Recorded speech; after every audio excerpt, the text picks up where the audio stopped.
President Obama travels to Selma, Alabama today for an historic occasion. It was 50 years ago today that African Americans demanding the right to vote began a march from Selma, Alabama to the state capitol in Montgomery.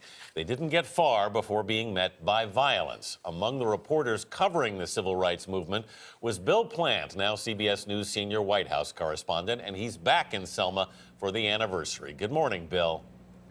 Good morning, Anthony. Well, this is the spot where the violence took place. And President Obama came here to Selma 8 years ago when he was a U.S. Senator running for president. And he said then, "I am here because somebody marched." So this morning, he will honor those marchers and the Voting Rights Act that followed their sacrifice. The American instinct that led these young men and women to pick up the torch and cross this bridge, that's the same instinct that moved patriots to choose revolution over tyranny.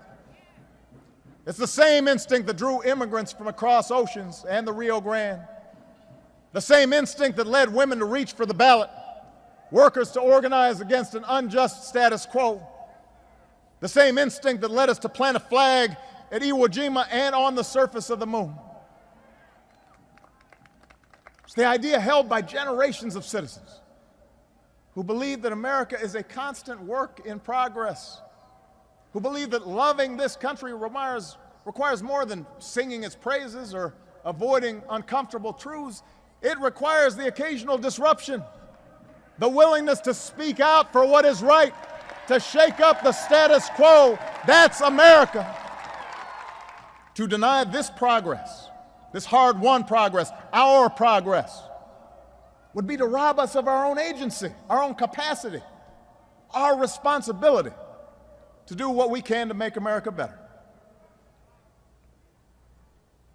Of course, a more common mistake is to suggest that Ferguson is an isolated incident, that racism is banished, that the work that drew men and women to Selma is now complete, and that whatever racial tensions remain are a consequence of those seeking to play the race card for their own purposes.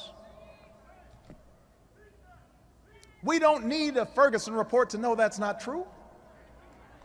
We just need to open our eyes and our ears and our hearts to know that this nation's racial history still casts its long shadow upon us. We know the march is not yet over.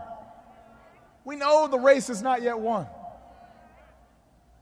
We know that reaching that blessed destination where we are judged, all of us, by the content of our character, requires admitting as much, facing up to the truth,